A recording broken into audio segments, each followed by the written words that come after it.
Hi, I'm Stuart Muir, and this is Power Struggle.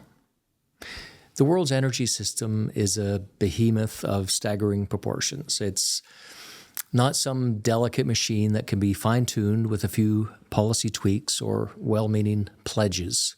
No, this is a vast, lumbering beast, gorging itself on fossil fuels that make up 4/5 of its diet.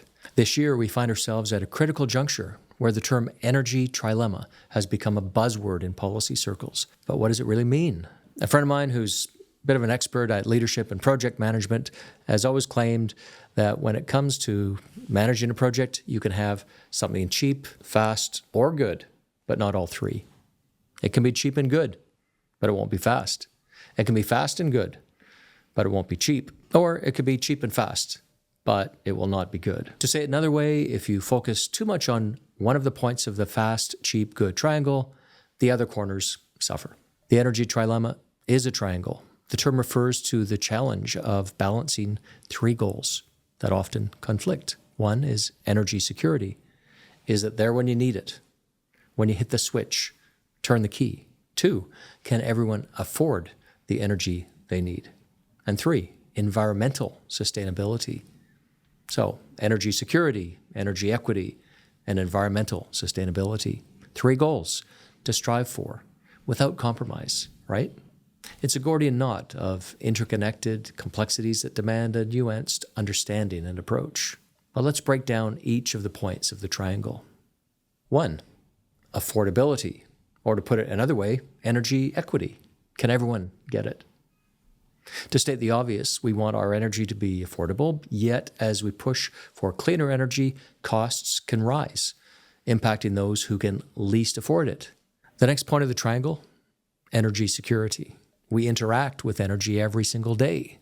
Turning on a lamp, starting your car, riding the bus. It's only when it breaks down or is not there that you notice the absence of that invisible, reliable thing that powers your life. And we're the lucky ones, us in developed countries. In developing parts of the world, people don't take for granted the magic of easy, accessible energy.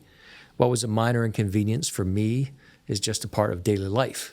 The realities of energy security and the need for energy independence were starkly visible over the past few years in Europe, where Russia's invasion into Ukraine and the economic hostilities for political gain exacerbated an energy crisis. We're vulnerable if we rely too heavily on a single energy source. And the third corner, environmental performance. It's talked about a lot these days, and deservedly so. It is as important as the other 2 points of the triangle. We all share this planet, and we must be good stewards of it so that we can continue living here, maintaining our lush forests, our beautiful oceans, and our breathable air. So there's our trilemma.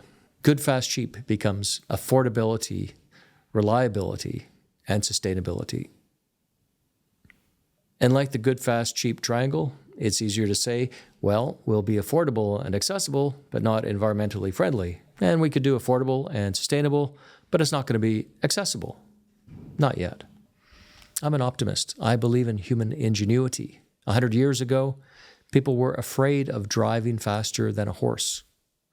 30 years ago, the internet was in its infancy. Just 2 years ago, AI images were as simplistic as a child's drawing.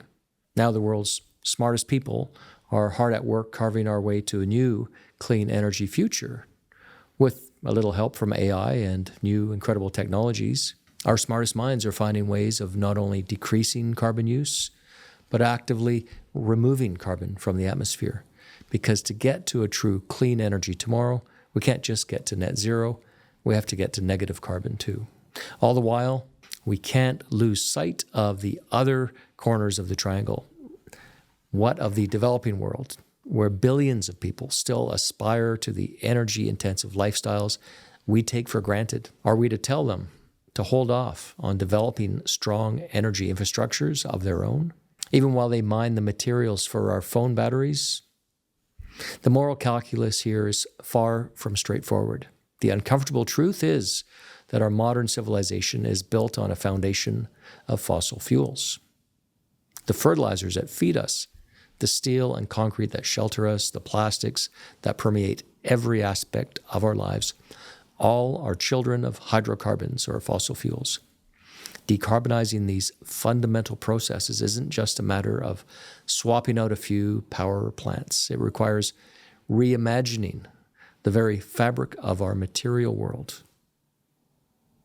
The Energy Trilemma is not merely a technical puzzle to be solved, but a stark reminder of the trade-offs and limitations we face. It demands a clear-eyed assessment of what's possible. We must look at the equation unflinchingly, with clear eyes and open hearts.